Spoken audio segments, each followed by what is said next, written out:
మాజీ మంత్రి కాకాణిని ఏపీ పోలీసులు అదుపులోకి తీసుకున్నారు. కేరళలో కాకాణిని అదుపులోకి తీసుకున్నారు.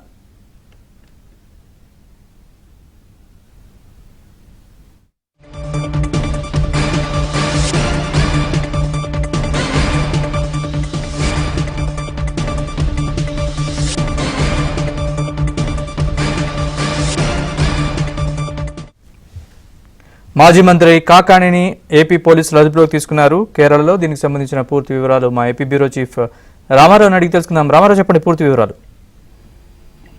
నరేష్, మాజీ మంత్రి కాకాని గోవర్ధన్ రెడ్డిని ఈ రోజు నెల్లూరు పోలీసులకు కేరళలో అదుపులోకి తీసుకున్నారు. దాదాపుగా గత 2 నెలల నుంచి కూడా ఆయన తప్పించుకు తిరుగుతున్నారు. ఇటీవల సుప్రీంకోర్టు కూడా ఆయనకి ముందస్తు బెయిల్ ఇచ్చేందుకు తిరస్కరించింది. నెల్లూరులో క్వార్జీ అక్రమ తవ్వకాలతో పాటు ఆయన మరికొన్ని కేసుల్లో కూడా నిందితుడిగా ఉన్నారు. ఈ కేసుల్లో తనకు ముందస్తు బెయిల్ ఇవ్వాలని హైకోర్టుతో పాటు నెల్లూరులో ఉండే కోర్టులో కూడా ముందస్తు బెయిల్ కోసం ఆయన దరఖాస్తు చేసిగా ఈ 2 కోర్టులు కూడా తిరస్కరించాయి. ఆ తర్వాత సుప్రీంకోర్టు ముందస్తు బెయిల్ ఇవ్వాలని ఆశ్రయించారు. అయితే అక్కడ కూడా ముందస్తు బెయిల్ ఇచ్చేందుకు సుప్రీంకోర్టు నిరాకరించడంతో అప్పటి నుంచి కూడా కాకాని కోసం నెల్లూరు పోలీసులు పలు బృందాలుగా ఏర్పడి గాలిస్తున్నారు. ఈ నేపథ్యంలోనే కాకాని గోవర్ధన్ రెడ్డి తన డిజిటల్ ఎవిడెన్స్ కానీ లేకపోతే టెక్నికల్ గా కానీ ఫోన్ ఉపయోగించుకోకుండా తిరుగుతున్నారు. దీంతో పోలీసులకి ఆయన ఎక్కడున్నారనే ఆసూకి కూడా లభ్యం కాలేదు. ఈ నేపథ్యంలోనే ఆయన కేరళలో ఉన్నాడు అని చెప్పి పోలీసులకు సమాచారం అందింది. దీంతో ప్రత్యేక పోలీసు బృందాలు నెల్లూరు నుంచి కేరళ వెళ్ళాయి.